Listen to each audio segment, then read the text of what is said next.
Tahimik na naglalakad ang laang taong gulang na si Giro papunta sa eskwelahan. Hindi niya alintana ang matinding sikat ng araw na tumatama sa kayumanggi niyang balat. Isang tricycle ang dumaan sa tabi niya, kung saan sakay ang ilang mga kaklase. Kasama niya si Atong na palaging nang-aaway sa kanya. Pinagtawanan siya ni Atong dahil sa naglalakad siya at ang perang pamasahe para makasakay ng tricycle, pero hindi niya yun binigyan ng pansin. Mahirap ang buhay ni Jero, ngunit hindi niya yun ikinakanya. Ang kanyang lolo ay nangungulong sa lugar nila at tumutulong siya rito sa trabaho. Kapag wala siyang pasok sa eskwelahan, makalipas ang ilang minutong paglalakad ay nakarating na si Jiro sa eskwelahan. Sandali siyang natigilan ng siyang ulo. Sa gilid ng daan, alam niya umiiyak yun at hinahanap noon ang nanay nito. Yumukod siya at kinuha ang puting. Naku, kawawa ka naman, anong nangyari? Dinasal ang nanay mo. Panailang ang maw ng pusa. Luminga si Jero hanggang sa isang puting pusa. Lumapit sa kanya, ibinaba niya ang puting dahil alam niya na ang pusang yon ang nanay nito. O ayan na ang anak mo. Huwag mo na siyang hayaan na mahiwalay din. Napangiti si Jiro nang magkasamang umalis ang dalawang pusa. Ulit talaga siya. Hayop si Jiro at pagmamahal niya sa mga ito ay kinakausap niya ang mga ito na para bang naiintindihan siya ng mga hayop. Hindi niya alam kung bakit may ganun siyang ugali. Akala niya ay bata pa lang siya. Talaga siya. Hayop sa pagtayo ni Jiro ay nagulat siya na tumulak sa likod niya. Muntik pa siyang mapasuksok sa lupa. Nagawa niya ito ng marinig si Atong pinakangisi. Kasama nito ang dalawa pa nilang kaklase na palaging nagbubulan kay si Jiro. Hindi siya nagsalita at nagsimula na siyang maglakad patungo sa kanilang silid-aralan, pero mahigpit siyang hinawakan ni Atong sa braso. Atong, malapit na nagsimula ang klase, kailangan na nating pumasok. Wala ang sa kanyang dalawang pusa. Iba ka rin talaga. Anong sabi ko pusa sa'yo? Bakit ba palagi kayong nakikilan sa ginagawa? Hindi ko naman kayo nakaabala sa pakikipag-usap ko sa mga kayo ng dahil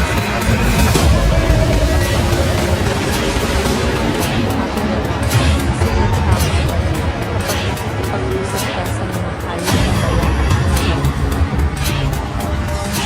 Una ako, pag-usap ayoko ng gulo. Tandaan mo ko, Jero. Pag-usap ka nila,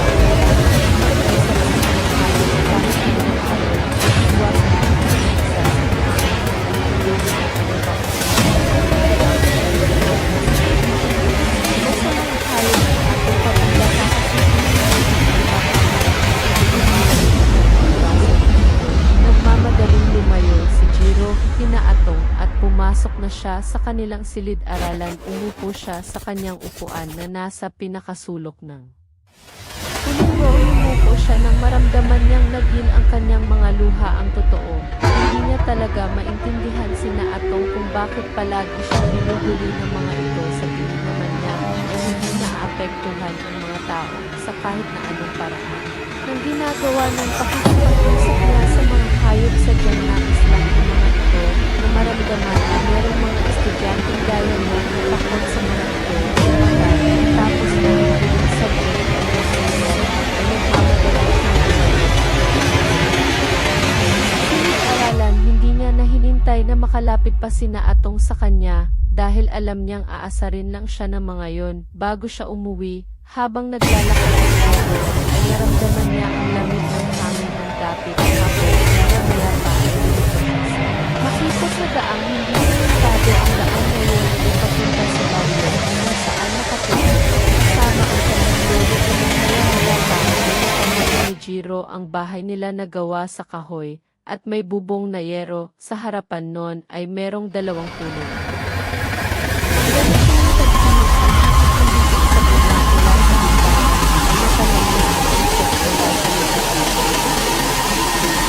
Naghahanda na si Lolo Emong ng hapunan. Pagpasok ni Jero sa bahay ay naamoy niya ang halimuyak ng nilulutong sinigang na baboy.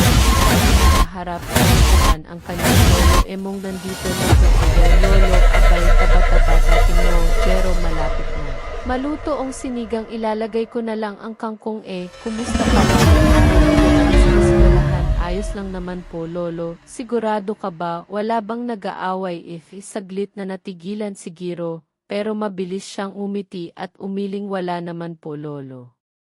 Lahat po ng kaklase ko po, ikasundo ko, hindi ko pala nasabi sa'yo nung isang araw na kasalubong kong guro mo sa palengke, kinausap niya ako. At ang sabi niya, may ilang kaklase mo na nangaaway daw itinatawanan ka raw dahil mahilig kang makipag-usap sa mga hayop lolo, wala po kayong dapat na ipag-alala, ayos lang po ako talaga. Hindi ko na lang po sila pinapansin, mabuti naman na tama yun na po, huwag mong hahayaang maapektuhan ka sa sinasabi ng iba, wala kang ginagawang masama sa pakikipag-usap po sa mga hayop at isa pa hindi karuwagan ang umiwas sa gulo opo lolo, tatandaan ko po ang mga sinasabi nyo, mabuti o sige, magpalit ka na ng damit at kapag natap na akong magluto ay kakain na tayo, sige po lolo, agad na nagtungo si Giro sa maliit na silid. Tulugan nila ni Lolo Emong, ipinatong niya ang kanyang bag sa maliit na bangkito malapit sa pinto. Kahit may bumabagabag sa isip niya, hindi niya ipinakita yun kay Lolo Emong, hindi niya gustong mag-alala pa ito, ayaw niyang malaman ito na natatakot na siya sa mga pambubuli na nararanasan niya sa eskwelahan. Matapos maghapunan, ay hinarap na ni Jero ang kanyang mga takdang aralin nakalatag sa lamesa, kung saan sila kumakain ang mga kwaderno at aklat niya. Sa gitna ay naroon ang isang gasera na may mga gamam naglalaro sa paligid ng maliit na apoy, tila nawala sa sarili si Jiro nang mapatingin siya sa gamo-gamo. Hindi niya namalayan na nakahawak na siya sa palawi ng kwintas na nakasabit sa kanyang liig. Ang palawit ay isang bato na puti na ang hugis ay kalahating buwan, makinis yon at malamig kapag hinahawakan. Pinaglaruan niya iyon sa kanyang mga daliri. Naalala ni Jiro ang kwento ng kanyang Lolo Emong kung paano siya nito natagpuan sa gubat noong siya ay isang sanggol pa lamang, iniwan siyang mag-isa sa ilalim ng isang malaking puno balot ng manipis na tela at ang kwentas na yon ay nakapalupot sa kanyang isang kamay. Ang sabi ni Lolo Emong dapat ay palagi niyang suot ang kwintas para kung sakaling dumating ang araw na hanapin siya ng kanyang tunay na pamilya ay madali siyang makikilala. Pero para kay Jiro, hindi na niya kailangang malaman kung sino ang kanyang tunay na mga magulang sapagkat para sa kanya ay sapat na ang pagmamahal at pag-aaruga na natatanggap niya kay Lolo Emong. Si Lolo Emong kasi ang nag-alaga sa kanya, gumabay at nagparamdam sa kanya ng tunay na pagmamahal at pamilya. Para sa kanya, wala hihigit pa roon na putol ang malalim na pag-iisip ni Jiro nang marinig niya ang boses ni Lolo Emong. Hindi niya namalayang na nasa harapan na pala niya ang matanda. Ay Lolo, sorry, may sinasabi ka po ba? Ang sabi ko, bakit parang ang lalim ng iniisip mo? Hindi ka na gumagalaw dyan sa ginagawa mo. Iniisip mo ba yung mga nangaaway sa eskwelahan? Hindi po lolo, iniisip ko lang po kung ano kaya ang dahilan ng mga magulang ko kung bakit po nila ako iniwan dun sa gubat. Hindi ko rin alam yan po, ang mga magulang mo lang ang makakasagot sa tanong mo na yan. Hindi kaya dahil po galit sila sa akin o kaya naman hindi nila ako mahal? Umiling si Lolo Emong at marahang hinaplos ang ulo ni Jero. Kung ano man ang dahilan nila, sigurado kong hindi yun basta-basta. At tignan mo sarili mo ngayon, kahit lumaki kang wala sa feeling nila, lumaki ka namang mabuting bata. Doon pa lang ay dapat kadhi magpasalamat dahil po yun sa mga pangaral at paalala niyo po sa akin lolo. Saka nagpapasalamat din po ako na iniwan nila po ako sa gubat kasi dahil doon ay napunta po ako sa inyo. Sige na baka humaba pa ang usapan natin na yanet. Magkaiyakan pa tayong dalawa, tama na nga muna yan at tapusin mo na yang takdang aralin mo para makatulog ka na.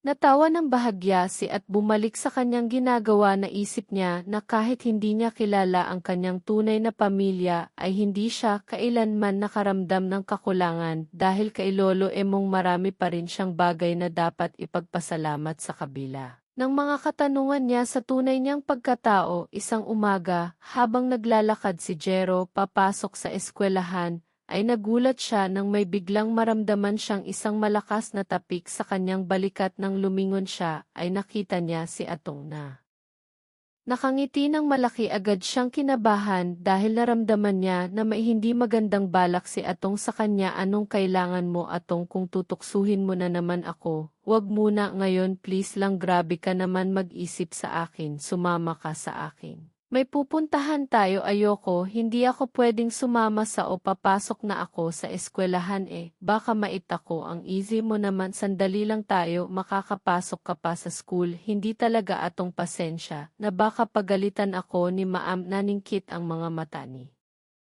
Atong at bumuntong hininga. Bumakas sa mukha nito ang pagkainis. Sige, kung ayaw mo, bubugbugin na lang kita. Gusto mo ba yun? Napalunok si Jiro. Alam niyang hindi biro ang banta ni Atong sa kanya. Ilang beses na niyang nakitang sinaktan nito ang iba nilang kaklase. Kapag hindi nasunod ang gusto nito, kahit nais niyang panindigan ang kanyang pagtanggi, ay wala na siyang nagawa kundi ang sumama kay Atong. Tahimik siyang naglakad kasabay ni Atong palayo sa daan patungong eskwelahan. Ilang minuto lang ay nasa harapan na sila ng isang lumang bahay. Mataas ang bakod nun at sa harapan ay may isang malaking puno ng kayo na hitik sa bunga. Anong gagawin natin dito, Atong? Ano pa kukuha ng kito? Tigan mo, Jero, ang daming bunga. O nagpaalam ka ba sa may-ari ng punong yan? Huwag ka ng madaming tanong. Dami satsat wala namang tao dito, kaya walang makakahuli sa atin. Umakyat ka na, bilisan mo kasi baka dumating pa yung nakatira dyan. Bakit ako ang aakyat? Ikaw ang may gusto ng kaito, di ba? Saka ayoko. Atong, pagnanakaw yan ang sabi ng lolo ko. Masama magnakaw. Wala naman dito ang lolo mo, kaya ayos lang yun. Ayoko talaga, Atong, ikaw na lang ang umakyat. Papasok na ako sa school. Aalis na sana si ngunit mahigpit na hinawakan ni Atong ang kanyang braso. Matalim ang mga mata nitong nakatingin sa kanya. Alam mo, ang dami mong arte sa katawan. Kapag sinabi kong aakyat ka, Jiro, o baka gusto mong dito pa kita gulpin? Nanginig sa takot si Jiro, habang nakatitig kay Atong. Sigurado siya na kung hindi siya susunod ay sasaktan talaga siya nito. Napalunok siya at dahan-dahang umakyat sa bakod ng lumang bahay. Pagkasa niya sa itaas, mabilis siyang baba sa bakuran at agad siyang sinundan ni Atong. Palinga-linga si Jiro, kinakabahan siya dahil baka mamaya ay may makakita sa kanila. Ako na ang magbabantay sa ibaba. Ihagis mo na lang sa akin yung mga bungang makukuha mo. Bilisan mo na, umakyat ka na. Napatingin si Jero sa puno ng kaimito. Mataas yun, kaya medyo kinabahan siya, pero wala na siyang nagawa kundi simulan ang pag-akyat. Habang paakyat siya ay nagulat siya sa malakas at walang tigil na pagtahol ng aso. Nakita nila sa gilid ng bahay ang isang malaking asong itim nakataliyon sa isang posting bakal. Tila nagising ito sa presensya nilang dalawa. Galit na tumatahol ang aso sa kanila at tila nais nitong makawala mula sa pagkakatali. Naku, Atong, may aso, umalis na tayo, baka lapain pa tayo niyan. Nakatali naman tumigil ka na nga sa kakareklamo mo. Bilisan mo na, hindi tayo aalis dito hanggat wala tayong nakukuhang kay Mito. Walang nagawa si Jiro kundi ituloy ang pag-akyat. Maingat niyang pinili ang matatabang sanga upang masiguro na hindi siya malalaglag hanggang sa marating niya ang bahagi ng puno na may pinakamaraming bunga. Kumuha siya ng mga hinog na kaimito at isa-isa ang ibinato pababa kay Atong na mabilis namang sinalo nito. Ngunit hindi tumigil ang aso sa pagtahol. Lalong lumalakas ang tahol ng aso hanggang sa nakita ni Jiro na naputol na ang tali ng aso. Nanlaki ang mga mata niya nang sumugod ang aso kay Atong. Atong, takbo, bilis na pasigaw sa takot si Atong. Nagmamadali itong umakyat sa bakod, ngunit sa pagmamadali nito at ay nakabitaw ito at bumagsak ito ng paupo sa lupa. Nang makita ni Jiro na ilang dipa na lang ang layo ng aso kay Atong ay malakas siyang sumigaw, "Huwag tumigil ka!" Biglang huminto ang aso na para bang naintindihan Ito ang sinabi ni Jero, ngunit patuloy itong umangil habang ang mga mata ay nakapako pa rin kay Atong na nanginginig na sa takot. Mabilis na bumaba si Jero mula sa puno, lumapit siya sa aso at kinausap niya ito. Pasensya, alam kong mali.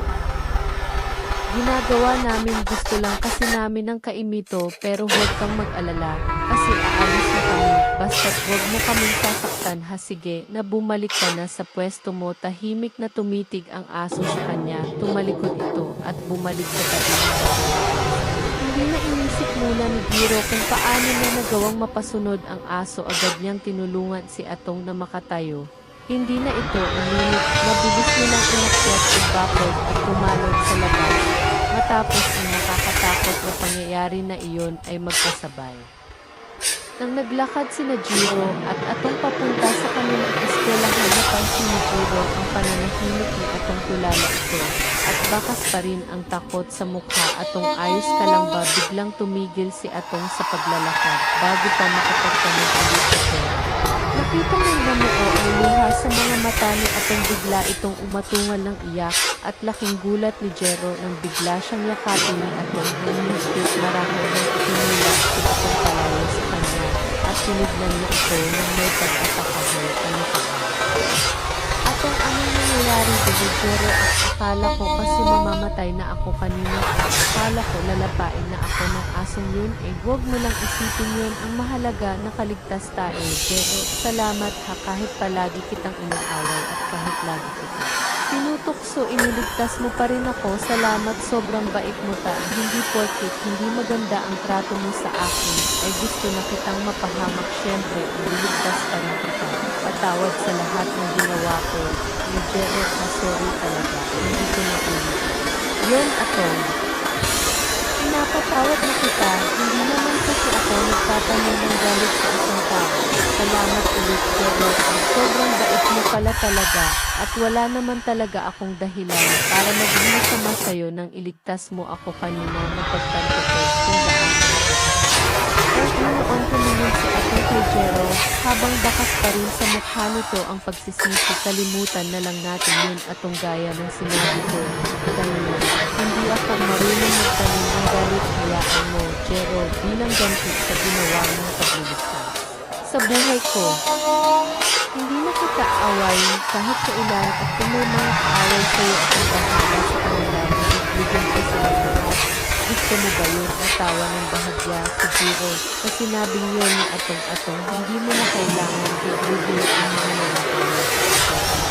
Ba na isa sa itinuro ng lolo ko sa akin na hindi sugot ang karasan sa kahit na anong bagay, sa kasigurado ako na wala na mga sa akin. Kasi ito lang naman ang away sa akin, okay na sa akin na naging magkaibigan na tayong dalawa ngayon kung yan ang gusto mo. Sige, susundin ko na lang. Maraming salamat, Atong. Hatara na baka nilate na tayo. Alam mo naman ang karito. Kapag late sa first subject, baka mapapatay tayo sa labas at init-init tayo ngayon at walang magpatuloy sa pagkakas. Ang dalawa ng sandaling yon ay walang pagsidlan ng kasiyahan si Jero. Hindi niya akalain na sa araw na iyon ay magiging magkaibigan na sila ni Atong. Nang malapit na sila sa kanilang eskwelahan ay muling nagsalita si Atong. Nga pala, Jero, paano? Nga ba nagawang mapahinto yung aso kanina na nakagating sana ako? Paano mo siya napasunod sa sinabi mo? Sa totoo lang, Atong, hindi ko rin alam. Nagtataka nga ako. Parang naiintindihan niya ako. No, hindi kaya may kapangyarihan ka, baka kaya mo makipag-usap sa mga hayop. Ano ka ba, Atong? Imposible naman yun. Hindi ako isang engkanto o superhero. No, baka imala lang yung nangyari kanina o kaya naramdaman ng aso na wala naman talaga tayong balak na saktan siya. Hindi ba ang sabi ng iba ay malakas ang pakiramdam ng mga aso at nararamdaman nila kung masama o hindi ang isang tao? Tumango-tango si Atong pero bakas pa rin sa mukha nito ang pagtataka. Bago pa sila magpatuloy sa usapan, narating na nila ang kanilang silid-aralan. Agad silang pumasok at naupo sa kani-kanilang mga upuan. Nang makaupo na si Jero ay tumingin siya sa labas ng bintana na nasa tabi niya. Hindi niya Napigilang mapaisip kung ano ang totoong dahilan at tila naintindihan siya ng aso kanina, pero dahil walang makuhang sagot ay inalis niya na yon sa kanyang isipan na pangiti na lang si Giro, dahil sa wakas ay tapos na ang mga araw na ibubuli siya ni Atong. Masaya siya na ang hindi magandang pagtrato sa kanya noon ni Atong ay nauwi sa hindi inaasahang pagiging magkaibigan nila simula ng araw na iyon, ay naging matalik na magkaibigan sina Jiro at Atong sa eskwelahan palagi na silang magkasama sabay. Silang kumakain at nagtutulungan sa paggawa ng takdang aralin. Ang dating malupit at walang awa na si Atong ay unti-unting nagbago, hindi na ito nangaaway at sa halip ay nagiging musika. Mapagtanggol si Jero sa tabi ni Lolo Emong nang bigla siyang magising dahil sa mahinang pag-ungol ng matanda. Nang lingunin niya ito ay napansin niyang balot ng malamig na pawis ang noo ng kanyang lolo, at bahagya itong nanginginig. Dinaman niya ang noo at liig nito, at kinabahan siya, dahil sobrang init ng kanyang Lolo Emong. Napagtanto niya na mataas ang lagnat ng kanyang lolo. Agad siyang bumangon, upang hanapin ang lalagyan ng mga gamot.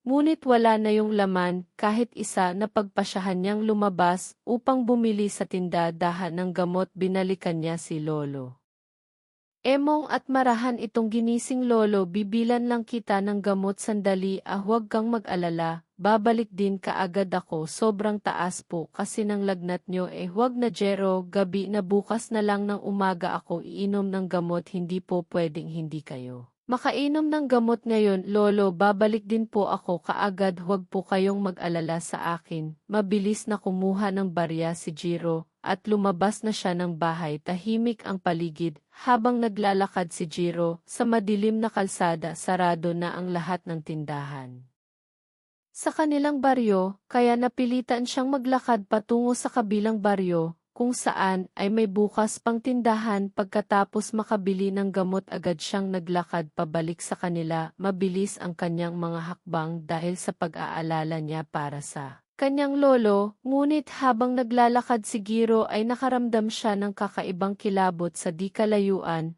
May naaninag siyang mga nilalang na dahan-dahang naglalakad. Mahahaba ang mga braso ng mga yon, balingkinitan ang mga katawan, at may kakaibang kilos na hindi tulad ng mga normal na tao. Nagimbal siya ng mapagtanto na mga aswang ang mga yon. Natigilan siya sa takot at agad na nagtago sa silong ng isang bahay.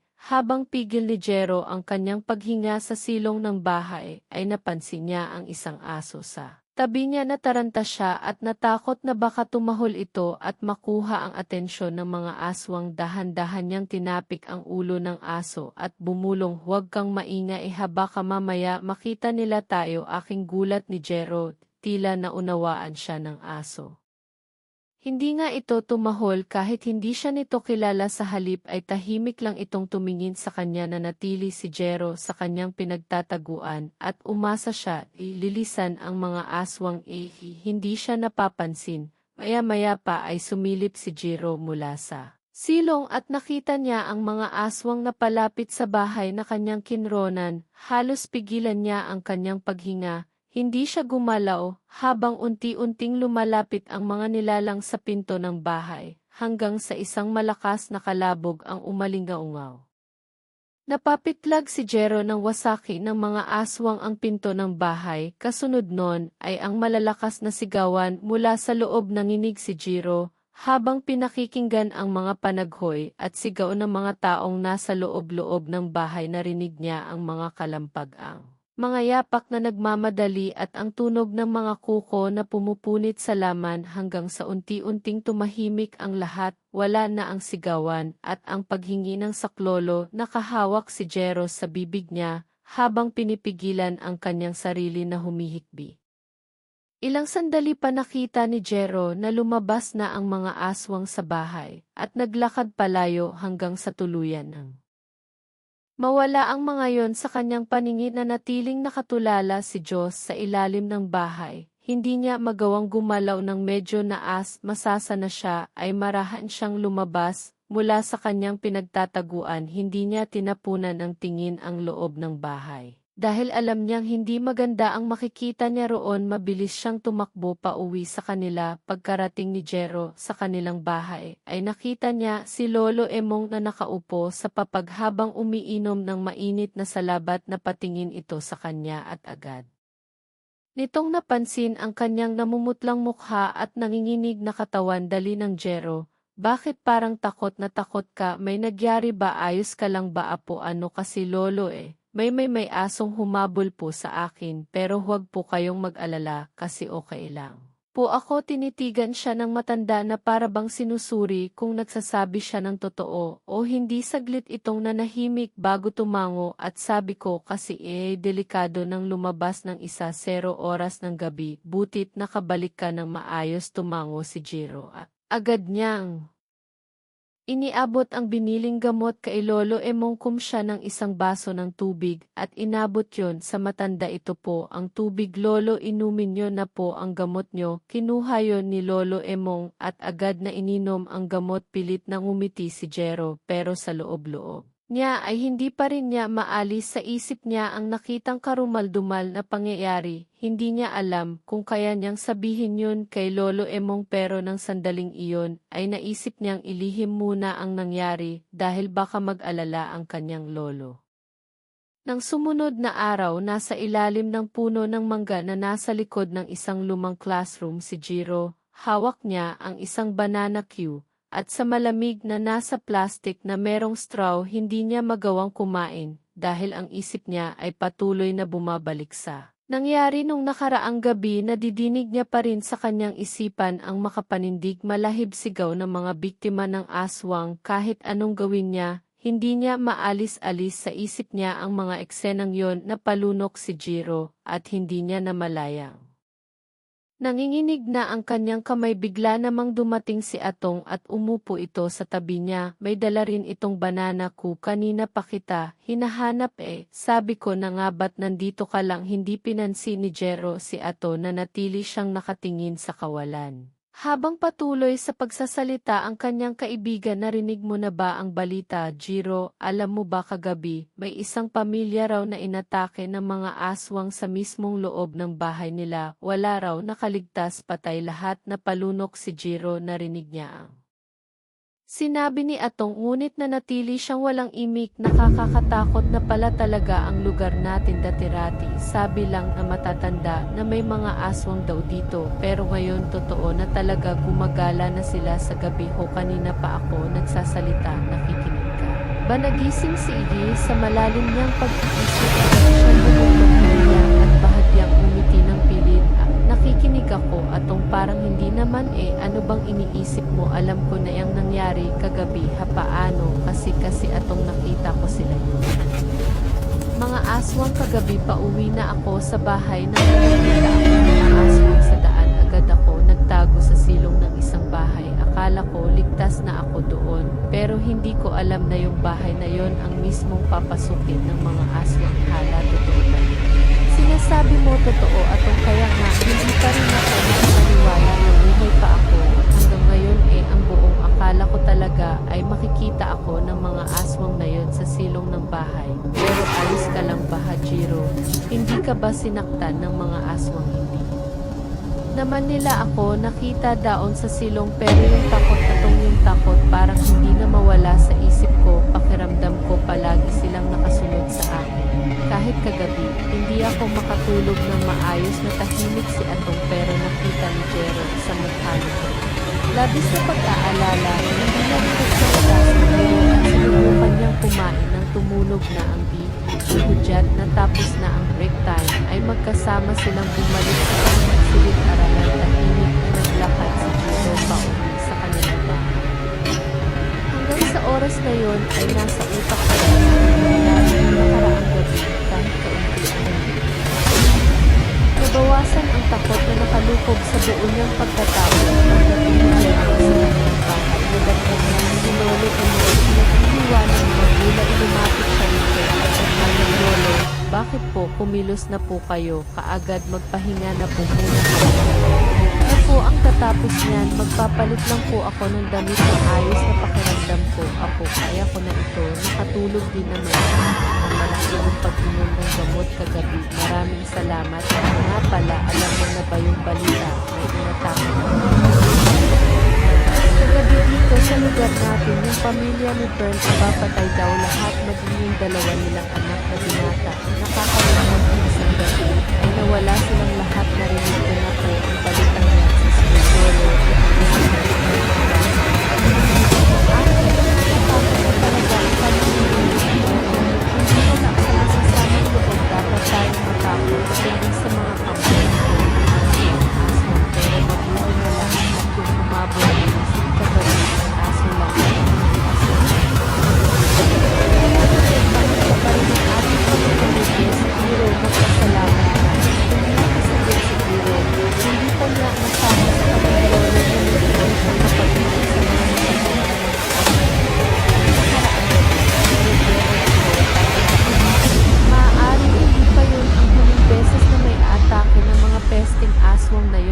Sa lugar natin, kaya mag-ingat ka palagi, huwag kang magpapagabi sa labas at huwag mong hahayaan at ikaw susunod nilang maging biktima kung kailangan mong lumaban abay. Lumaban ka, ramdam ni Jero ang takot sa boses ng kanyang lolo, kahit hindi nito sabihin ang direkta, alam niyang takot din ito, gaya niya mula nung kumalat ang balita tungkol sa pamilya ng mga aswang, hindi pinalo ang takot ang balita. Sa pagsapit ng gabi hapon, mamadali ng pumili ng mga tao sa mga wala sa sila ang tao sa labas kapag masara ng mas maaga at maging ang mga bata ay hindi na pinapayagang maglaro sa kalsada. Kahit hindi pa lumulubog ang araw, ang dating tahimik ang payapang baryo ay napuno ng takot, lalo na sa pagdagat ng bilid sa takot ng mga residente.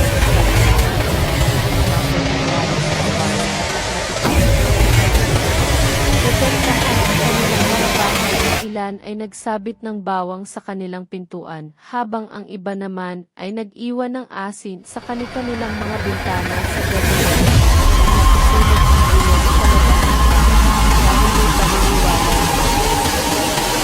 Gawain ang pagtulong upang hindi sila lapitan ng mga aswang, ngunit kahit na anong gawing pag-iingat ng lahat, isang bagay ang malinaw na wala nang nakakatulong sa senaryo ni Jiro. Isang biglang nagising si Jiro sa malakas na sigaw. Mula sa labas agad siyang napabangon at lumingon kay Lolo Emong. Nagawa niya ay napabalikwas may takot na napatingin si Jiro sa kanyang lolo. Lolo, anong nangyayari sa labas? Bakit may mga nagsisigawang mga tao? Mukhang umatake na naman ang mga aswang. Sandali at sisiguraduhin kung hindi sila makakapasok dito. Tumayo si Lolo Emong mula sa papag at sumunod naman dito si Jero. Lalo pang lumakas ang hiyawan ng mga tao. Bago pa sila makalapit sa pinto ay bigla yung bumukas ng malakas at isang nakakatakot na aswang ang pumasok doon. Nanlilisik ang mga mata ng aswang at may tumutulong malapot na laway mula sa bibig nito. Umatras sila at mabilis na dinampot ni Lolo Emong ang itak na nakasabit sa dingding. Sinugod nito ang aswang pero naagaw ng aswang ang itak at malakas nitong itinulak sa sahig si Lolo Emong. Agad na lumapit si Jero sa kanyang lolo. Tumakbo ka na, Jiro. Tumakas ka na iligtas mo ang sarili mo. Hindi, Lolo, hindi po kita kayang iwan dito, Lolo. Sa isang iglap, dinakma ng aswang ang braso ni Jiro at Lolo Emong. Marahas silang hinila ng aswang palabas ng bahay. Halos hindi makapagsalita si Jero. Sa sobrang bilis ng mga pangyayari sa labas, nagkalat ang mga tao na nanginginig sa takot habang nakaupo sa lupa. Wala nagawa ang maglolo, kundi ang maupo na rin sa harapan ng mga tao, ay may isang mas malaking aswang na nakatayo, mas matangkad kesa sa ibang aswang. May maitim na balat at matatalim na pangit. Naramdaman ni Jiro ang kaba sa kanyang dibdib nang magtagpo ang mga mata nila ni Atong nakasama rin sa mga biyag na naroon. Sa tingin ko ay narito na kayong lahat, magpapakilala. Muna ako para malaman nyo kung sino ang dapat niyong katakutan. Ang pangalan ko ay Hidalgo at ako ang pinuno ng mga aswang na nasa inyong harapan. Nagtataka siguro kayo kung bakit kami narito. Isang babayan ang nagsabi sa akin na nasa lugar na ito ang nag-iisang anak ng diwata ng buwan na si Libulan at hawak ng anak niya na yon ang muta ng asong gubat. Tahimik lang ang lahat at walang nagkaroon ng lakas ng loob na magsalita. May iba na nag-iiyak habang magkayakap. Isa lang ang gusto ko mangyari, isuko nyo sa akin ang anak ay Libulan o ibigay nyo sa akin ang mutang asong gubat. Hanggang hindi tayo nangyayari magpapatuloy ang aming pananalakay dito sa inyong lugar at marami pa ang magbubuwis ng buhay. Kaya kung naririnig ako ng anak ni Libulan, isuko mo na ang sarili mo sa akin at ang mutya kung ayaw mong marami pa kaming sandaling tinitigan ni Hidalgo ang mga tao. Bago ito, tumalikod at naglakad palayo, kasama ang mga alagad nitong aswang. Sa pag-alis ng mga aswang bumalot ang katahimikan sa buong baryo. May ilang tao ang napahagulgol samantalang ang iba iyakap ang kani-kanilang pamilya. Si Jero naman ay nanatiling nakatulala. Habang patuloy ang pagbalot ng takot sa kanyang puso, naramdaman na lang niya ang paghawak ni Lolo Emong sa kanyang braso at marahan itong tumayo. Sumunod na rin si Jiro at walang imik na naglakad sila pabalik sa loob ng kanilang bahay. Pagdating sa bahay, parehas na naupo ang dalawa sa isang mahabang upuan na gawa sa kawayan. Pareho silang nakatulala at hindi makapaniwala sa nangyari. Ang sigawan ng mga tao, ang matatalim na mata ng mga aswang at ang mga sinabi ni Hidalgo ay paulit-ulit na bumalik sa isip ni Jero. Lolo, sino po kaya yung tinutukoy ni Hidalgo na anak ng diwata ng buwan? Hindi ko alam po. Ngayon ko lang narinig ang tungkol sa diwata ng buwan na si Libulan. Magig ang sinabi niya na mutan ng asong gubat ay ngayon ko lang din narinig. na pabuntong hininga si Giro. Lolo, ano nang gagawin natin? Dapat na po ba tayong umalis dito? Wala tayong ibang mapupunta, Jero. Wala tayong magagawa kundi manatili. Ang magagawa na lang natin ay panatilihing ligtas ang ating mga sarili. Lolo, paano po kung malaman niyo po kung sino ang anak ni Libulan? Isusuko niyo po ba siya? Ay Hidalgo, sandaling natahimik si Lolo Emong. Tumingin ito sa malayo na parabang ang sinusukat ang bigat ng tanong ni Jiro. Hindi ko alam po, mahirap mamili kung buhay ng isa o buhay ng mas nakararami. Hindi nakaimik si Giro, mas lalo siyang natakot sa posibilidad na baka isa sa mga kakilala o malapit sa kanya ang hinahanap ni Hidalgo na anak ni Libulan. Mariin niyang naikuyom ang kanyang mga kamay. Hindi niya alam kung ano ang mangyayari sa mga susunod pa na araw, pero sigurado siyang simula pa lang yon ng bangungot sa kanilang baryo. Isang umaga, nasa loob ng kanilang silid-aralan si Giro. Nakaupo siya habang nakatingin sa labas ng bintana. Wala pa ang guro nila, kaya maingay ang buong klase. May nagkukwentuhan, may naglalaro, may ilan ding labas-pasok sa pinto. Bigla niyang nakita si Atong napapalapit sa kanya. Umupo si Atong sa bakanting upuan sa tabi niya. O anong ginagawa mo rito? Baka dumating na si Maam. Late naman palagi yun si Maam. Sigurado ako na mamaya pa yun darating. May itatanong lang ako sa'yo, Jiro. Kilala mo ba kung sino sa baryo natin ang anak ng diwata ng buwan? Hindi ko rin kilala.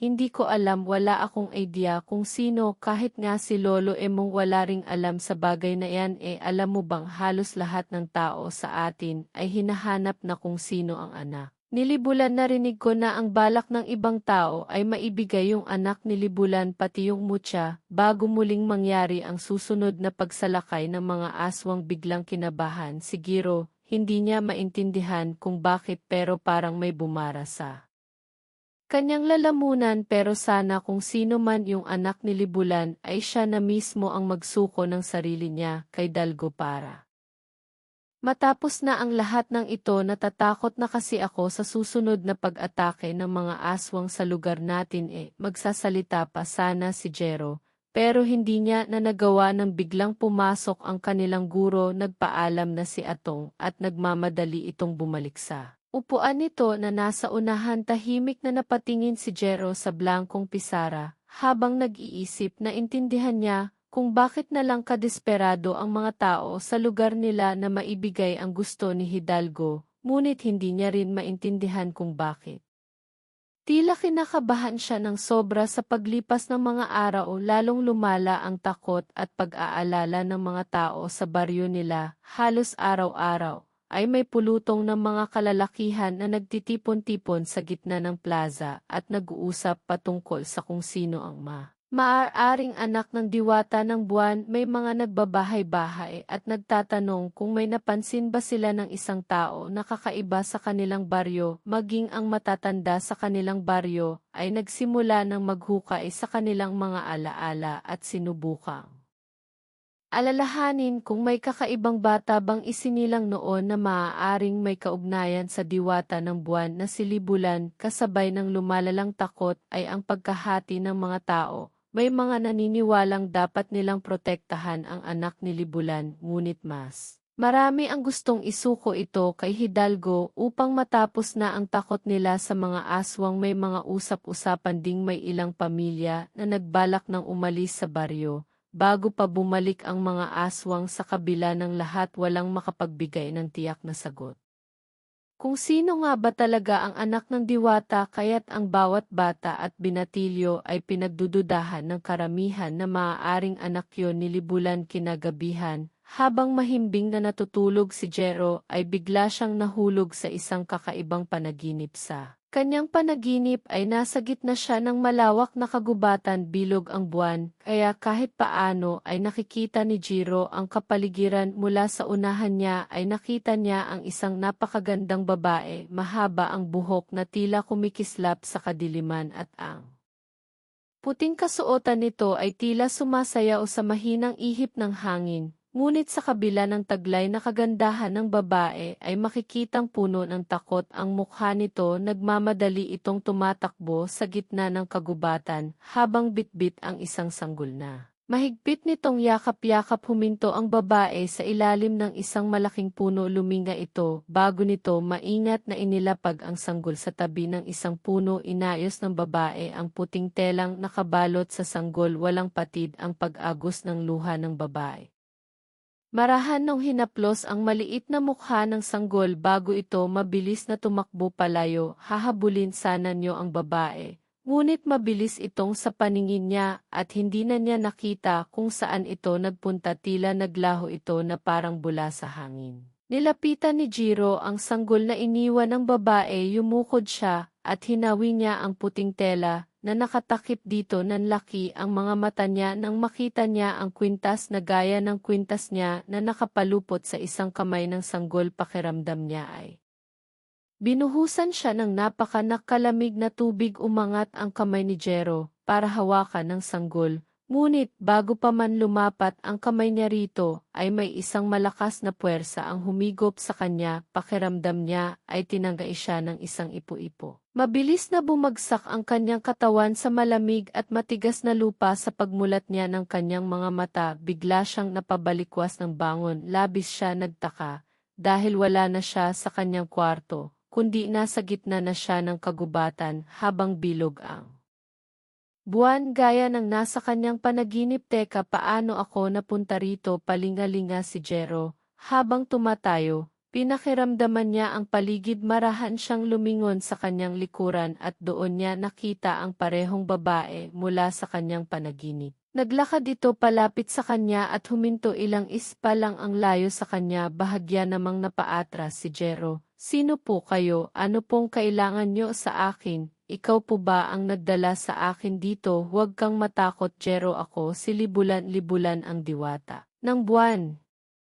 Niloloko niyo po ba ako? Totoo ang aking sinasabi. Ako nga si Libulan. Sige, kung ikaw talaga si Libulan, sabihin mo nga sa akin kung sino ang anak mo na nakatira dito sa baryo namin. Kailangan na namin siya maiso sa mga aswang para matigil ng pagsak at pagpatay nila sa lugar namin. Sandaling natahimik si Libulan. Matiim itong nakatingin kay Ye habang ang mahahaba nitong buhok ay sumasayaw ng mabagal sa hangin. Ikaw, Jiro, ikaw ang aking anak na hinahanap ng mga aswang. Hindi totoo yan. Hindi totoo ang sinasabi mo. Paano mo ako magiging anak? Iisa kang diwata. dahil ikaw ang iniwan kong sanggol noon sa gubat at ang suot mong kwentas iniwan ko yan sa'yo bilang tanda na ikaw ay aking anak na palunok si Jero nang hina ang kanyang tuhod. Ngunit pinilit niyang manatiling matatag pinilit niyang sinabi sa kanyang sarili na hindi yun totoo, hindi nagsisinungaling ka. Niloloko mo lang ako, hindi ako anak ng isang diwata tao ako alam kong mahirap itong paniwalaan pero nagsasabi ako ng totoo iniwan kita sa gubat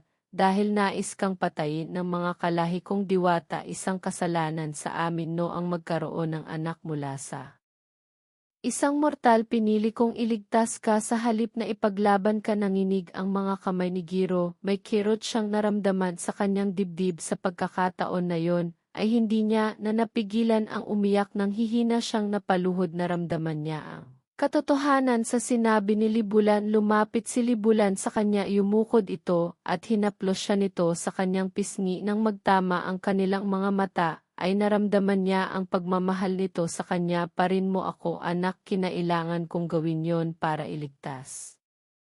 Hindi ko akalain na pansamantala lamang pala ang kaligtasan mo sa mundo ng mga tao, dahil may mga aswang na nais kunin ang mutya ng asong gubat nasa akin ang mots ng asong gubat, Jero sanggol ka pa lang ay tangan mo na ang mots. Ng asong gubat ang kwintas na suot mo yan ang mutya ng asong gubat hinawakan ni Jiro ang palawit ng kanyang kwentas at matama niya itong tinitigan. Hindi siya makapaniwala na ang bagay na yon ang hinahanap ng mga aswang na maaaring magligtas sa baryo nila at sa lahat ng taong nakatira doon kung ganon ano pong dapat kong gawin may dalawa kang pagpipilian anak maaari kang sumama sa akin sa mundo ng mga diwata. Kapag ginawa mo yon, magagawa kong buuin ang dugo mong diwata magiging isa kang ganap na nilalang. Nang liwanag at hindi ka na mahahabol pa ng mga aswang ano po yung isa kong pagpipilian maaari kang manatili sa mundo ng mga mortal upang harapin ang mga aswang at ipaglalaban mo ang mga mahal mo sa buhay na tahimik si Giro sa isipan niya naisip niya.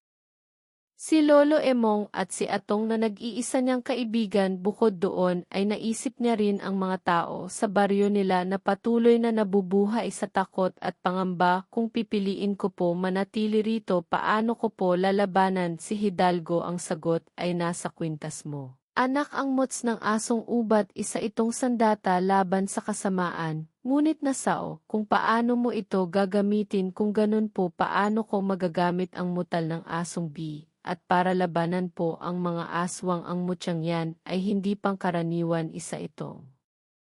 Makapangyarihang mutya na may natatanging kakayahan ano pong ibig niyong sabihin sa oras na magising ang kapangyarihan ito ay magiging mas malakas ka at mas mabilis kumpara sa isang normal na tao lahat ng sandata na iyong hahawakan ay magiging makapangyarihan magagawa mo maunawaan ang lahat ng uri ng hayop kung dati ikaw lang ang nakikipag-usap sa kanila ngayon ay makakausap mo at maintindihan sila at hindi lang yon magkakaroon ka rin ng kakayahang magganong lobo o isang asong gubat kapag bilog ang buwan sa anyong yon mas magiging malakas ka at mas makapangyarihan at kapag tuwing bilog ang buwan mararating mo ang rurok ng iyong kapangyarihan na palunok si Jero. Hindi niya alam kung matutuwa ba siya o matatakot sa dami ng kayang gawin ng mots ng asong gubat hindi niya kailanman inakala na may ganun pala siyang kakayahan. Ngunit dahil sa mga nalaman niya tungkol sa mots ng asong gubat ay isang bagay ang kanyang napagtanto, hindi pala talaga pwedeng mapunta kay Hidalgo ang muta tama ka. Anak kung mapupunta ito sa kanya gagamitin niya lang ito sa kasamaan at huwag kang maniwala sa kasinungalingan niya. Natitigil siya sa pagsalakay sa inyong baryo, kahit makuha niya ang mots magpapatuloy pa rin siya sa kanyang layunin na maghasik ng lagim, hindi lang sa baryo niyo, kundi sa iba pang mga lugar, kung ganon wala na talaga akong ibang pagpipilian hindi ko. Hahayaang mapunta sa kanya ang mutya, hindi ko hahayaang sirain nila ang baryo namin buo na ang desisyon ni manatili rito, upang labanan sina Hidalgo, hindi na ako nagulat sa pinili mo Jero alam kong malaki ang pagmamahal mo sa baryong kinalakihan mo. Iginagalang ko ang iyong desisyon at sa sandaling magising ka ay magigising rin ang kapangyarihan ng mutya ng asong gubat at huwag kang mag-alala anak, dahil kusa mo matututunan kung paano mo gagamitin ang kapangyarihan ng mutya ng asong gubat bago pa man makapagsalita si Jero ay nakaramdam siya ng pagbigat ng talukap ng kanyang mga mata, unti-unting nagdilim ang paligid niya, hanggang sa tuluyan na siyang malugmok sa mahimbing na pagtulog isang marahang pagyugyog sa kanyang balikat ang gumising. Kay Jero nang ibukas niya ang kanyang mga mata ay bumungad sa kanya ang mukha ng kanyang lolo emong maliwanag na ang paligid at nang igala niya ang paningin sa paligid ay napagtanto niyang nakabalik na siya sa bahay nila lolo ano pong nangyari. Jero bumangon ka na ba't maliliit ka na sa eskwela masyado yatang napasarap ang tulog mo sige na bumangon ka na't mag-almusal ka na bago pumasok na pabalikwa si Jero nang bangon nang marinig ang sinabi ng kanyang lolo emong agad niyang tiningnan. Ang bintana sa labas ay natanaw niyang mataas na ang araw naku po malilate na nga po ako lolo, mabilis niyang kinuha ang kanyang uniforme. At nagmamadaling nagbihis, hindi na niya naisip ang panaginip niya dahil ang tanging laman ng isip niya naman. Sandaling yun ay kung paano siya aabot sa klase nila, hindi napapagalitan ng kanyang guro, kinuha ni Jero ang kanyang bag at isinukbit yun sa kanyang likod lolo, hindi na po ako makapag-almusal, kailangan ko na pong umalis malilate na po ako kabatata. Lang hindi ka pwedeng umalis nang walang laman ng tiyan mo sa school na lang po ako. Lolo nang makuha na niya ang baong niyang pera ay nagmamadali siyang lumabas ng bahay at patakbong tinahak niya ang daan papuntang eskwelahan tinawag pa siya ni Lolo Emong para mag-almusal, ngunit hindi na niya pinakinggan ang kanyang lolo makalipas ang ilang minuto. Ay nasa gilid na ng kalsada si Jero, mabilis na lang siyang naglakad dahil medyo napagod na siya sa pagtakbo, maya-maya ay isang tricycle. Huminto sa tabi niya, nakita niya si Atong na sumungaw mula sa saloob at tumawal sa kanya. Pero sakay na sabay na tayo, papunta sa school, huwag na Atong maglalakad na lang ako, wala akong pamasahe, ano ka ba ako ng bala sa pamasahe na may sumakay ka na sige, manilat ka, kapag naglakad ka lang alam ni Jero na tama si Atong ang masaklap pa. Kapag na-late siya, ay baka pauwiin pa siya ng kanilang guro, lalo na kung hindi maganda ang isang nito, kaya naman tinanggap ni Atong at sumakay na siya sa tricycle nang makasakay si Jiro, ay mabilis na umandar ang tricycle papunta sa kanilang eskwelahan. Hindi na nang magtagal nakarating na sila sa harap ng kanilang paaralan agad na bumaba sina Jiro at Atong at tumakbo sila. Nang mabilis patungo sa gate Atong salamat ng panlilibre mo sa akin ang pamasahe. Aha sa susunod ako naman ang taya sus. Kahit wag na maliit na bagay lang yon, mabilis na pumasok si Jiro sa loob ng paaralan nang makarating sila sa kanilang sinat.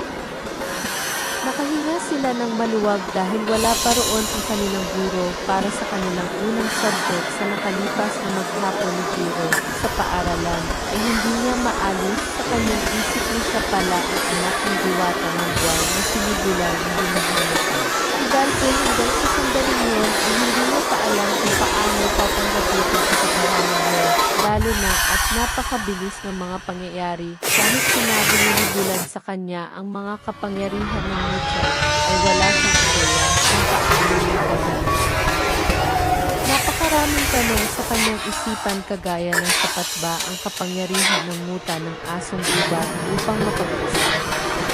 Kaya sina Hidalgo alam niya na kahit gaano pa kalakas ang muta kung hindi naman niya alam yun kung paano gamitin ang tama ay wala rin itong silbi, hindi rin alam ni Jero kung anong mas nakakatakot ang panganib na dala ng mga aswang o ang kasabit.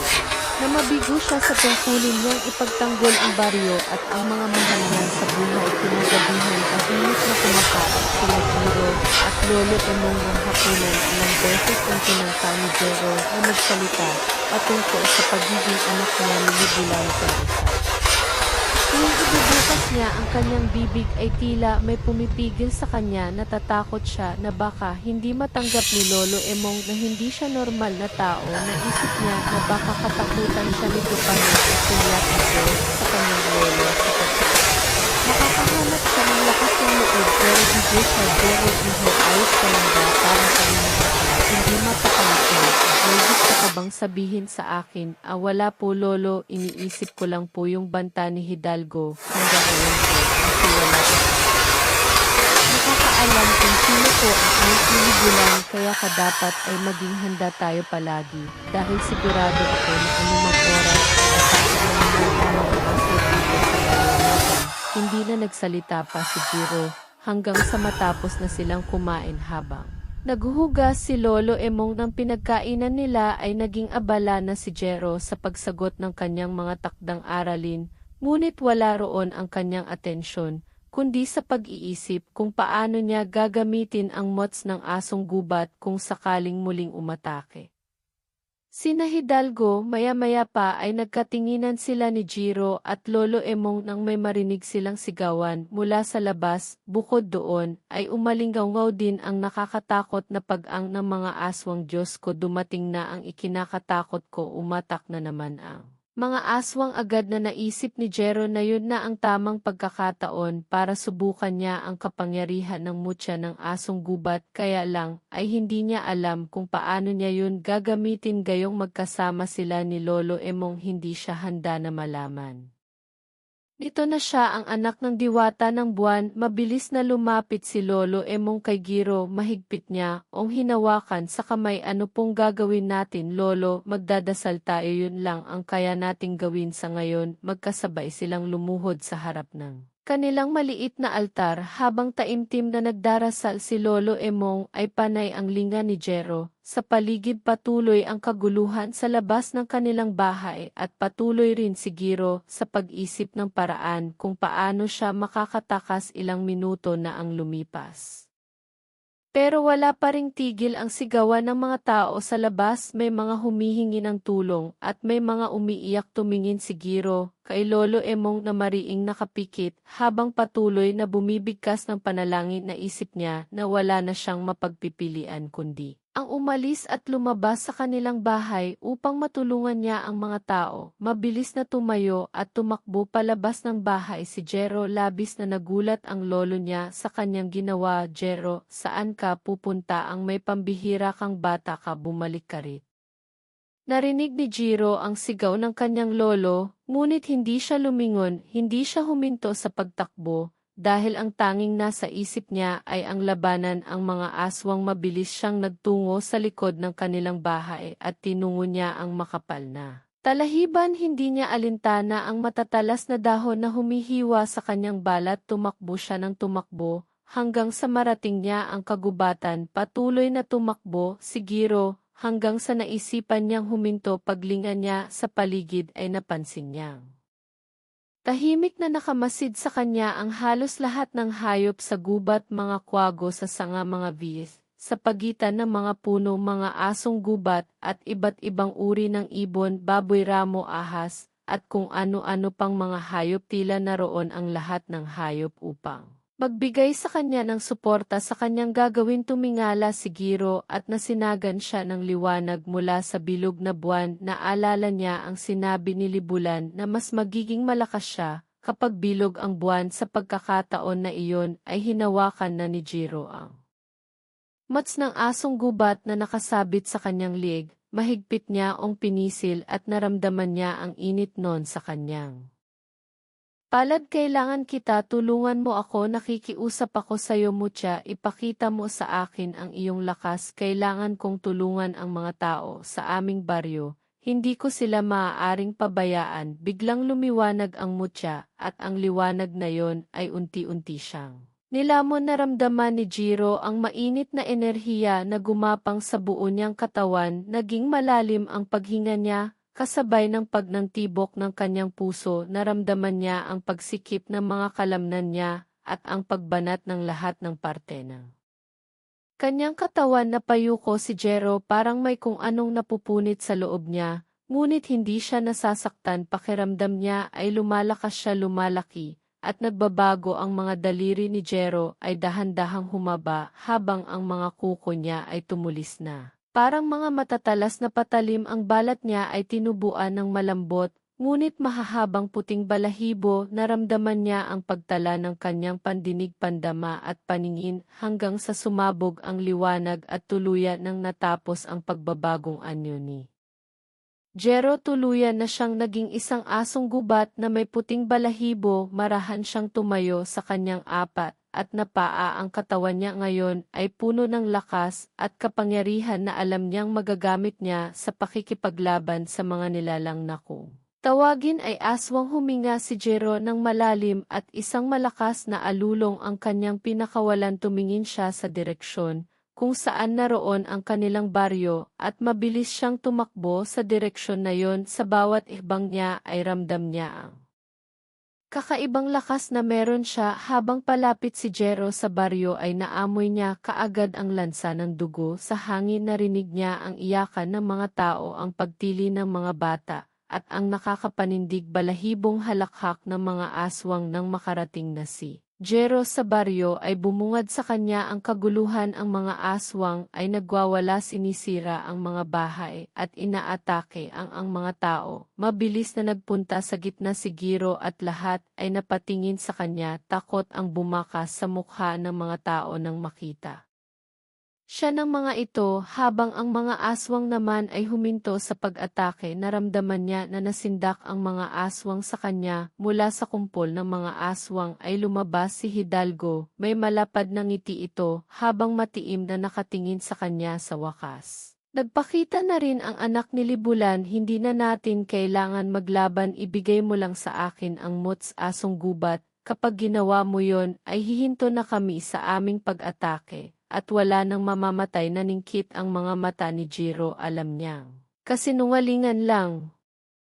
ang sinasabi ni Hidalgo, kaya naman isang malakas na alulong ang pinakawalan niya bilang kiyat ng pagtutol niya sa sinabi ng pinuno ng mga aswang. Hindi na hinintay ni Jero na muling magsalita si Hidalgo at buong bilis siyang sumugod dito. Nagliyab sa galit ang kanyang puso. Ang lupa ay yumanig sa bigat ng kanyang hakbang. Ngunit bago pa siya makalapit kay Hidalgo, ay ilang aswang ang sumulpot mula sa kung saan at humarang sa kanya. Isang aswang ang lumundag patungo sa kanya. Mabilis siyang umikot at sinipa niya ito gamit ang mga paa niya sa likuran. Tumalsik ang aswang at bumagsak ito sa iba pang mga aswang. Muli siyang humarap at isa pang aswang ang sumugod sa kanya. Agad niya onong inundayan ng isang matalim na kagat sa liig. Naputol ang ulo nito at agad itong bumagsak sa lupa. Dalawa pang aswang ang umatake mula sa kanyang tagiliran. Ngunit mas mabilis si Jero.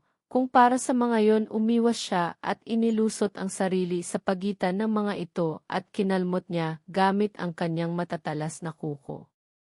Bumaon yon sa dibdib ng dalawang aswang. Napasigaw ang mga yon sa labis na sakit. Nang marahas na alisin ni Jero ang pagkakabaon ng kuko niya sa dalawang aswang, ay sumambulat ang dugo ng mga iyon at tuluyan ng binawian ng buhay ang dalawa. May isa pang sumugod mula sa likod ni Jero. Naamoy niya ito bago pa man ito makalapit. Malakas niyang hinampas ang aswang na nasa likod niya. Gamit ang kanyang buntot lumipad ito sa ere. At malakas na humampas ang likod nito sa isang malaking puno. Isa-isang sinakmal ni Jero ang mga aswang na nakapalibot sa kanya. Pinunit niya ang laman ng mga ito at winasak ang mga katawan gamit ang kanyang matatalim na kuko at pangil. Ang lupa ay nadiligan ng itim na dugo ng mga aswang at ang mga sigaw ng mga ito, dahil sa sakit, ay umalingaw-ngao sa buong paligid hanggang sa isang utos mula kay Hidalgo ang nagpahinto sa mga aswang. Tama na.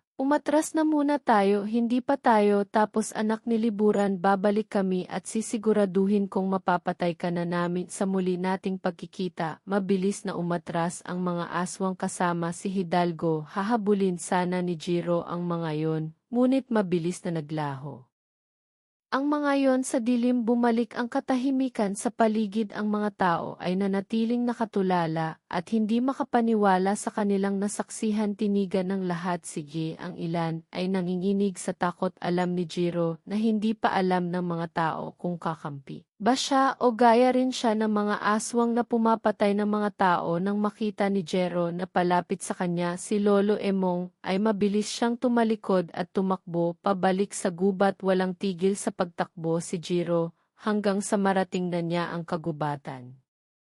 Habang tumatakbo siya ay naramdaman niya ang init ng mutya na nasa loob ng kanyang katawan. Napahinto siya nang magliwanag ang buo niyang katawan at unti-unti siyang bumalik sa pagiging tao. Hinigop ng mots ng asong gubat ang liwanag hanggang sa tuluyan ng naglaho ang liwanag na yon. Habol ni Jero ang kanyang paghinga. Pagod na pagod siya sa naging laban niya kanina. Ngunit hindi niya maitatanggi na napakasaya niya dahil napatunayan niyang totoo ang kapangyarihan ng muta. Bukod doon ay nagawa pa niyang mapaatras ang mga aswang. Makalipas ang ilang sandali, isang malam na hangin ang naramdaman ni Jiro. May nakita siyang liwanag sa kanyang harapan at mula roon ay lumitaw ang kanyang ina na si Libulan. Nakangiti ito at bakas sa mukha ang labis na kasiyahan. Nagagalak ako at ligtas ka anak. Binabati rin kita dahil nagawa mong ipakita sa mga aswang ang iyong tapang at lakas. Ngunit hindi pa dito natatapos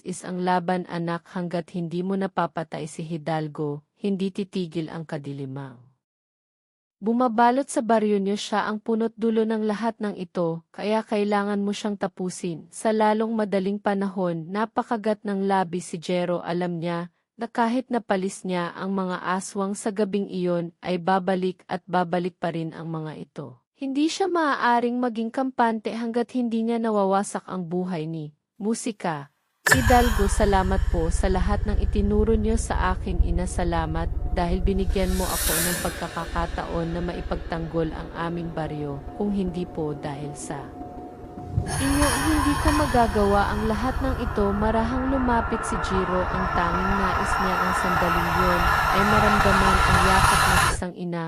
Kaya naman hindi na siya nagkaroon ng pagdadalawang isip na yakapin ng mahigpit si Libulan. Nagulat si Libulan. Ngunit agad din itong gumanti ng yakap. Isa yung mahigpit na yakap na punong-puno ng pagmamahal. Sa unang pagkakataon, hindi na itinanggi ni Diyos sa kanyang sarili na may dugo siyang diwata. Buong puso niya ang tinanggap ang katotohanan ng Panginoon. Napagtanto niya na kung hindi dahil sa ina niyang Libulan ay hindi niya magagawa ang nagawa niyang kabayanan ng gabing yon. Matapos na makausap ni Jiro, si Libulan ay naglakad na siya pabalik sa kanilang bahay. Nang matanaw niya ang kanilang bahay, ay nakita niya si Lolo Emong na nakaupo sa maihagdan. Nang lumapit siya rito at agad itong tumayo at sinalubong siya. Jero, pambihira ka, bata ka, sa kagaling bakit ka tumakbo kanina? Pasensya na po Lolo, natakot ko kasi ako marinig ko may mga umaatake. Baka po pumasok po sila sa loob ng bahay kaya po tumakbo po ako at nagtago po ako sa gubat. Sa break na natahimik si Lolo Emong bago binutin niya. Pasaway ka talagang bata. Pero hayaan mo na yun, ang mahalaga, iligtas ka. Pero sana naman, kung nais mo magtago, sabihin mo muna sa akin para alam ko at hindi ako nag-aalala sa Opo Lolo. Biglaan po, kasi hindi na po mauulit. Pero alam mo ba ang nangyari kanina? May isang malaking puting asong gubat na dumating nila ba ng napaatras niya ang mga aswang. Kung hindi dahil sa asong gubat na yun, baka mas marami pang namatay na mga tao talaga po. Sabihin meron na po pala tayong tagapagtanggol laban sa mga aswang. Sana totoo ngang tagapagtanggol ang aso gubat na yun. Hindi nakikso. Nais niyang sabihin sa lolo niya na hindi nito dapat pagdudahan ang puting asong gubat sa layunin nito. Kung bakit ito nakipaglaban sa mga aswang pero mas pinili niyang manahimik na lamang. Hala, sigipas na lang natin pag-usapan ito. At matulog ka na, alam kong pagod ka rin kumain. Siguro pumasok na sila sa kanilang bahay at numerosyo sila. Pagpahiga ni Jiro ay agad niyang maramdaman ang pagod mula sa naging laban niya kanina. Sa isang iglap na papisik siya at agad na nilamon ng mahimbing na pagtulog. Maliwanag na nang magising si Jiro, nakikot at tumingin sa paligid. May panghan Alam niya na hindi siya ginis ng lolo niya dahil wala siyang pasok sa eskwelahan. Bumangon na siya at nagtungo sa pagkainan. Sa nakakain na doon na kaning pritong isda at pritong itlog. Nagtimpla siya ng kape at nagsimula na siyang magalmusal ng pangiti. Siya maalala ang nangyari ng nakaraang gabi. Hindi rin siya nakapaniwala na nagbago siya ng mundo at naging isa siyang asong gubat. Maya-maya pa bumukas ang pinto at pumasok si Lolo Emong ang nidalang isang bayang na puno ng gulay sa babusan. Palagero mabuti para may katulong akong magluto mamaya saan ko kayo galing Lolo. Nagpunta ako sa palit kanina. Habang papunta ako roon ay nakasalubong ko yung kaklase mong si Atong. Hinahanap ka nga at sabi ko, tulog ka pa at sabi niya mahihira daw siyang libro sa sabi ko puntahan ka na lang dito. Nagpunta na ba siya? Hindi pa po tuloy-tuloy ko kasi ang tulog ko wala na nagpunta na lang dito at hindi siya nilang kung natulog na yung libro na hinihira niya hindi magsasalita pa. Sana sige nang may maramdaman siyang kakaiba sa kanyang liig, napahawak sa roon at nang nalik siya ng matagtangkay, wala na sa liig niya ang kwentas. Tumayo siya at agad na bumalik sa higaan. Hinanap niya sa mga unan at kumot ang kwentas. Ngunit siya. Yan natagpuan, bumalik si Jero kay Lolo Emong upang magtanong, Lolo, nakita niyo po ba yung kwentas ko? Nawawala po Aba, kanina ko pa nga napapansin na hindi mo yun suot. Ang akala ko ay hinubad mo muna. Na palunok si Jero. Isa lang ang naisip niya. Posibil kung bakit wala ang kwentas niya. Tanging si Atong ang naisip niyang salarin dahil ito lamang ang pumasok sa bahay nila. Kaya hindi na siya nagdalawang isip, nagmamadali siyang lumabas ng bahay at tinungo ang bahay ni na Atong. Walang tao roon nang dumating siya pero nakabukas ang pinto. Tahimik na pumasok si Jero at iginala niya ang mata sa paligid. Sa isang maliit na lamesa ay nakita niya ang kanyang kwintas. Agad niya yung nilapitan at kinuha. Hindi niya maintindihan kung bakit yun kinuha ni Atong. Gayong sigurado siyang walang alam si Atong sa kung ano talaga ang kwentas niya. Aalis na sana si Jero. Pero pagharap niya ay nakita niya ang kaibigang si Atong na nakatayo sa may pintuan. Namumutla ito habang nakatingin sa kwentas na hawak ni Jero. Ibalik mo sa akin ang kwentas, Jiro. Kailangan kong ibigay yan kay Hidalgo para matapos na ang pagsalakay ng mga aswang sa baryo natin. Nagulantang si Jero sa kanyang narinig. Alam mo kung ano ang kwentas ko na to. Alam ko na yan ang mudsa ng asong gubat at hindi lang yun ang nalaman ko. Alam ko na rin kung sino ka. Ikaw ang anak ng diwata ng buwan na si Libulan. Matamang nakatitig si Jiro kay Atong habang mahigpit ang pagkakahawak niya sa mutya. Hindi niya alam kung paanong nalaman ni Atong ang kanyang lihin. Paano mo nalaman ang lahat ng yon, Atong? Sinundan ko kagabi ang puting asong gubat. Nang mapaatras niya ang mga aswang, nakita ko na ang asong gubat at ikaw ay isa. Nakita ko rin na nakipag-usap ka kay Libulan at base sa pag-uusap niyo alam kung ikaw ang anak niya. Kaya Jiro, ibigay kay mo na lang kay Hidalgo ang mutya. Kapag ginawa mo yon, titigil na mga aswang sa pagsalakay nila sa baryo natin. Hindi na tayo mabubuhay sa takot. Hindi totoo yan, Atong, kung ibibigay ko kay Hidalgo ang muta. Mas lalo lang siyang lalakas. Hindi siya titigil sa kasamaan niya. Kahit papunta pa sa kanya ang muta ay sigurado kong hindi siya titigil sa pagsalakay sa baryo natin. Hindi solusyon ng pagsuko, Atong. Kailangan labanan natin si Hidalgo at gagawin ko ang lahat para tapusin ang kasamaan niya. Pinapangako ko yon. Nanatiling tahimik si Atong. Maya-maya pa ay nanginig ang balikat nito hanggang sa bumagsak ang mga luha nito. Nilapitan nito si Jero at tinapik ito sa balikat. Patawad, Jero, natakot lang kasi ako Ayoko may masaktan at mamatay pa kaya kinuha ko Divi Mucha para ibigay sana kay Hidalgo. Hindi ko naisip na malaki ang posibilidad na nagsisinungaling siya sa ipinangako niya na sa oras na maibigay natin sa kanya ang mutya, ay titigil siya sa pag-atake. Naiintindihan kita, Atong. Alam kong natatakot ka at hindi kita masisisi, pero sana magtiwala ka sa akin. Hindi ako papayag na manaig ang kasamaan ni Hidalgo. Tatapusin ko siya at ang pagas niya ng lagim, pero sana ay wala munang ibang makakaalam sa nalaman mo tungkol sa akin. mangako ka atong mangako ka na wala kang ibang pagsasabihan pa nga o Jero walang makakaalam. Nang sikreto natin patawad ulit patawarin mo ako isang matipid na ngiti ang pinakawalan ni Jay matapos yun ay nagpaalam na siya kay Atong at nagsimula na siyang maglakad pabalik sa bahay nila lumipas ang ilang gabi na tahimik ang baryo ni Jiro walang mga aswang na sumalakay pero hindi naging kampante si Jiro naniniwala siya na muling sasalakay sina Hinalo sa gabing hindi nila inaasahan at hindi nga nagkamali si Jiro isang gabi muling nagising sina Jiro at Lolo Emong sa malalakas na sigawan ng mga tao. Lumapit sila sa bintana at sumilip nagkalat ang mga aswang sa labas at sa gitna ng kaguluhan ay nakatayo si Hidalgo na may malaking ngiti sa labi lumabas ka anak ni Libulan magpakita ka sa akin ngayon mo ako harapin alam ni Jero na hindi na siya. Dapat magsayang ng oras at kailangan niya ng kumilos mabilis siyang tumakbo palabas. Pero bago pa siya makarating sa pintuan, ay mahigpit siyang hinawakan ni Lolo Emong sa kanyang braso saan ka pupunta, Jero, hindi ka pwedeng lumabas, hindi na kita hahayang. Magtago na naman sa kung saan Lolo, hindi po ako magtatago, lalaban po ako, lalabanan ko po sina Hidalgo ano bang pinagsasasabi mo, bata ka, nahihibang ka na ba Jiro, huminga ng malalim si Giro, at napagtanto niyang yun na ang tamang oras para malaman ng Lolo niya ang buong katotohanan, Lolo, huwag po kayong mabibigla sa sasabihin ko po sa inyo ang totoo po ako po ang puting asong gubat at ang kwentas ko ito po ang mots ng asong gubat ako po ang anak ni Libulan na hinahanap ni Hidalgo, huwag po kayo.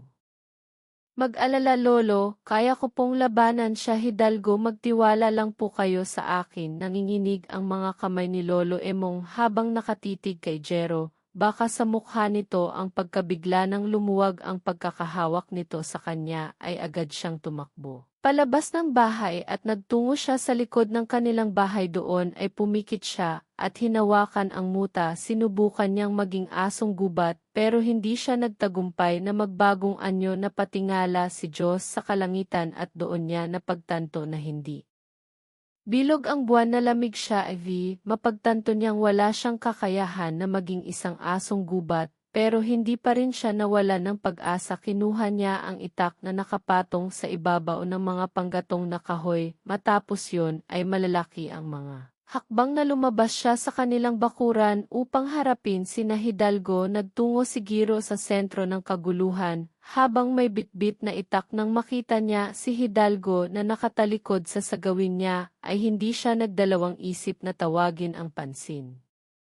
Nito Hidalgo ako ang hinahanap mo ako ang anak ni Libulan, mabilis na lumingon si Hidalgo at malakas na musika. Tumawa ikaw nga ba ang anak ni Libulan, ngunit bakit wala ka sa inong asong gubat? Alam ko na dahil hindi bilog ang buwan ngayon tama ba ako? Akala mo ba ay hindi ko malalaman ang kahinaan mo bata? Sinabi sa akin ang isang babailan na hindi ka magiging asong gubat kapag hindi buo ang buwan asong gubat man ako, o hindi pa babagsakin pa rin kita, kung ganon patunayan mong kaya mo ako anak. Nilibulan matapos yung sabihin ni Hidalgo ay mabilis na kumilos ang mga aswang at sabay-sabay na lumundag. Ang mga iyon papunta kay Jero, ngunit hindi umatras si Jero, at mas lalo pa niyang hinigpitan ang kapit niya sa kanyang itak sa isang mabilis na galaw pinutol niya ang kamay ng isang aswang na umataki sa kanya, isa pang aswang ang sumugod mula sa kanyang kanan, ngunit mabilis niyang ian ang matatalim nitong kuko at sinaksak niya ito sa tiyan hanggang sa pinahinto ni Hidalgo ang mga aswang sa pag-atake kay Jero lumayo ang mga aswang kay Jero at humakbang si Hidalgo palapit sa kanya gusto ko na ako. Mismo ang papatay at kapag napatay na kita kukunin ko na sayo ang mots ng asong gubat masyadong mataas ang pang mo, Hidalgo sa tingin mo ba ay papayag ako na makuha mo ang mutya tumiim ang bagang ni Hidalgo at mabilis itong sumugod kay Jero. Sinalubong ni Jero si Hidalgo at iniwasan niya ang mga kuko nito na muntik nang bumaon sa mukha niya.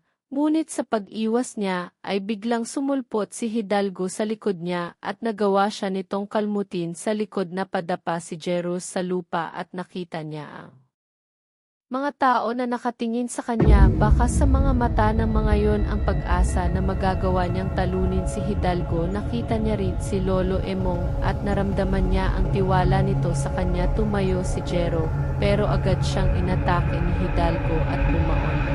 Mga kuko nito sa kanya na palunod siya uli sa lupa habang habol ang paghinga na pagtanto niya na hindi sapat ang lakas at kapangyarihan niya para talunin si Hidalgo kapag wala siya sa anyong asong gubat. Nasaan na ang yabang mo kanina, bata? Wala ka laban sa kagaya.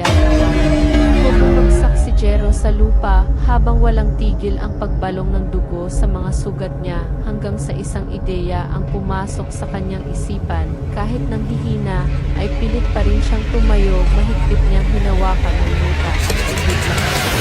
Sumigaw, mga hayop sa kagubatan, tinatawag ko kayong lahat. Tulungan niyo akong paslangin ng mga halimaw na ilang segundo lamang ang lumipas bago nagsimulang magkaroon ng kakaibang presensya. Sa paligid may mga ibon na lumipad.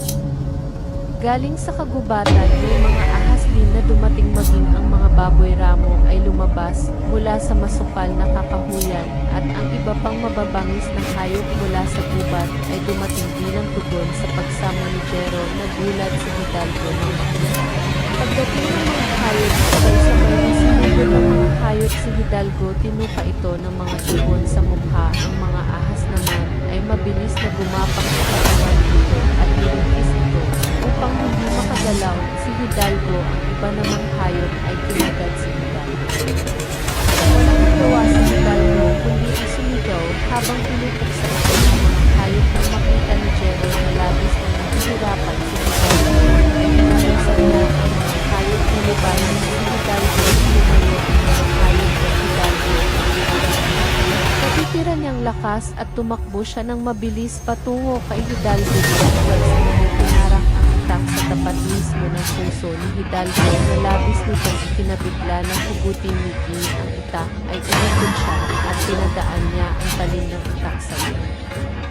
Ito na agad nitong ikinasawi, walang buhay na bumagsak sa lupa ang katawan na dinelo ng mga aswang na si Hidalgo. Nang makita ng mga aswang ang kamatayan ng pinuno ng mga ito, ay takot na umagka at tumakas ng mga ito. Hinayaan lang ito. Makatakas ang mga alagad ng Hidalgo, ngunit ang mga bumagsak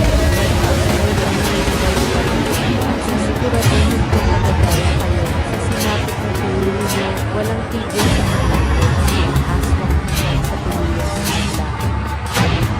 Ngayon sa dilim na wala na ang mga aswang, hindi pa rin siya makapaniwala na nagawa niyang mapatay ang pinuno ng mga aswang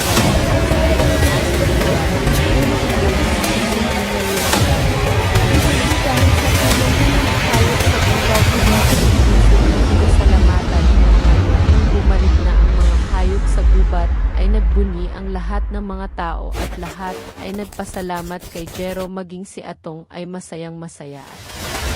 Niyakap pa siya nito. Matapos siyang yakapin ni Atong ay nagmamadaling lumapit si Jero kay Lolo Emong at mahigpit niya itong niyakap. Lolo, tapos napatay na po si Hidalgo. Pinagmamalaki kita, Jero. Hindi ako nagkamali sa sinunod ko ang sinabi mo kanina na magtiwala ako sa iyo. Kaya naman, kahit nakikita ko na natalo ka na, naniniwala pa rin. Maraming salamat po, Lolo. Pero hindi ko ba kayo nakatapos sa akin kung sino talaga ako? Kahit ano o kung sino ka pa man, tanggap kita, Jero. Ikaw pa rin ang apo ko. Ikaw pa rin ang Jero na nakita ko. Pinalaki ko, wala akong dahilan para matakot sa iyo. Ako nang marinig ko na puro ang tuluyan ng sabagsak na dahil sa labis na bukod sa pagpaswang ng bagay na nangyari sa buhay niya. Ng gabi na yon, makalipas ang ilang buwan, unti-unting bumalik sa normal ang buhay ng mga tao.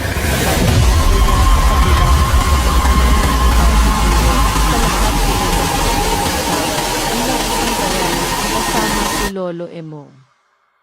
Namuhay si Jiro ng tahimik at payapa. Paminsan-minsan umaalis si Jiro upang makipagkita kagubatan, bagamat nangungusyon si Jiro na manirahan sa mundo ng mga tao, ay hindi pa rin huminto si Libulan na gampanan ang pagiging inito kayo.